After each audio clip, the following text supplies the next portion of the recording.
another temper tantrum. Again, I pray for the President of the United States. I wish that his family or his administration or his staff would have an intervention for the good of the country. Maybe he wants to take a leave of absence. I don't know. I was extremely calm, very much like I am right now.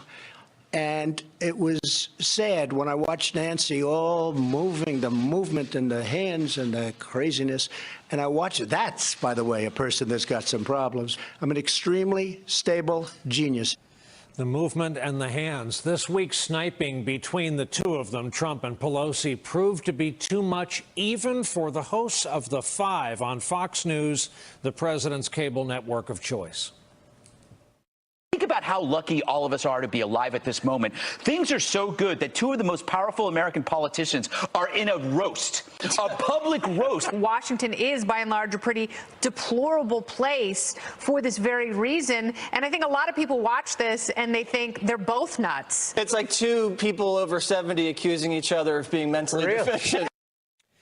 Back tonight, our returning champion, Rick Wilson, veteran Republican strategist whose views about our 45th president are best summed up by the title of his book, Everything Trump Touches Dies, which is now out with new material in paperback, including an updated death toll. Rick, take on just two aspects of what we saw yesterday.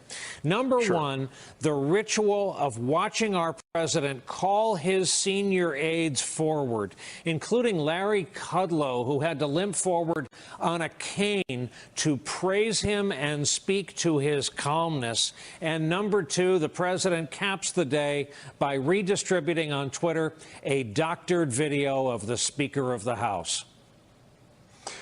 You know, the lineup of his aides and staff to sing his praises reminded me of those guys that would stand up when Saddam Hussein was still in power in the Iraqi parliament and shout out that they were the most loyal. No, I'm the most loyal.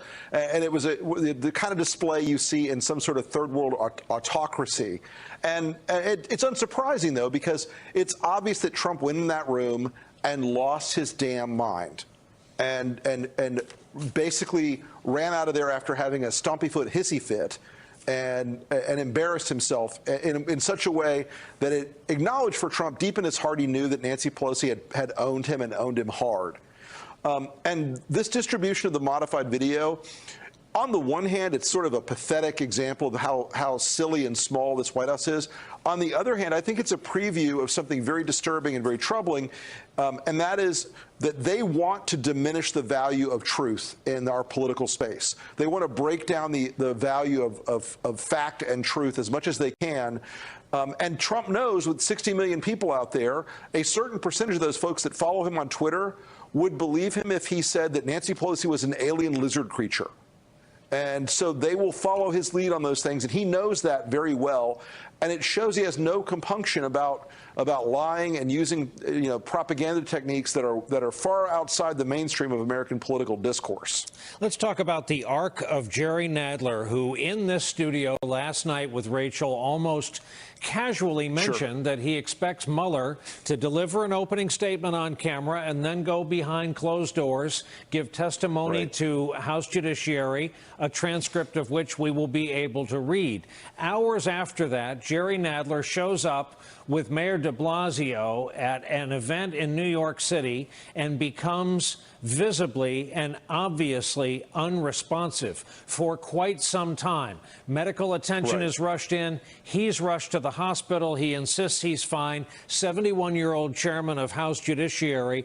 And now I'm going to show you the reaction of the woman who is the borough president in Nadler's Manhattan. The whole entire country is on the shoulders of Congressman Nadler. That's what was going through my mind, literally. So that may be a bit of an overstatement of the power of the chairman of the House Judiciary Committee, Rick, but look at the characters we are left with now. The Democrats have had a little bit of an advantage vacuum here. They've been reduced to writing angry letters and empty chairs in lieu of people testifying. They have, and it's time for them to step up and start exercising those congressional prerogatives that they have. And it's time for them to start fining some of these people and holding them in contempt and start taking some scalps. you need to start making sure that there's a pain level that is attendant with this whole thing of thinking that a congressional subpoena is optional if the president's mood is a certain way about it. It's not optional. This is a co-equal branch of government. They need to act that way. And I think when Chairman Nadler's case, look, everybody in politics has hit that moment where they skipped a couple of meals, they've been running hard all day, and their blood sugar crashes out. I hope that's what happened with him today. I'm hearing tonight that he's okay from a couple of different folks. So I hope he is, because it is important that this committee continue to have somebody on it who is going to put the country first before partisan interests, because the Republicans on the committee right now are members of the Donald Trump cheer section and not actual members of a second branch of government. They're like employees at a Trump golf course. Let's talk about Mr. Barr, the Attorney General. Those of us, how do I put this gently, with graying or no hair, who are old enough to remember incarnation number 1 of Bill Barr during the Reagan and then Bush 41 administration, remember him as kind of a Republican, a Bush-era Republican. Yeah. But now he has proven to be so pliant to this president that he's been richly rewarded with these new powers concerning our nation's intelligence. What do you make of it? Well, there's a ripple going through the intelligence community today, and it's not a ripple of fear they're going to be caught in some conspiracy against Donald Trump. It's a ripple that Bill Barr will demand information from them, politicize it, expose it, put it out there for Donald Trump's political benefit, because everything Bill Barr has done so far as Attorney General has not been in service to the nation or justice. It has been in service to Donald Trump's political standing and security. So there is a great fear out there that he's going to start demanding human sources. He's going to start demanding intelligence materials that were used in the legitimate FISA warrants in this thing, and demanding information from our allies to use for a political purpose for Donald Trump's benefit. And I think that this is something that has shocked the conscience of a lot of folks in the intelligence community.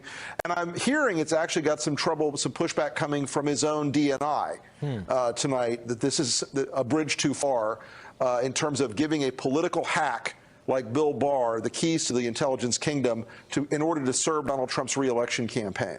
Rick Wilson, Politico, author, one of the kings of Twitter, easily the prime minister of Periscope. Thank you, sir, for making time on this Friday night. Thank you, Brian. You may return to your viewers and offer an after-action report on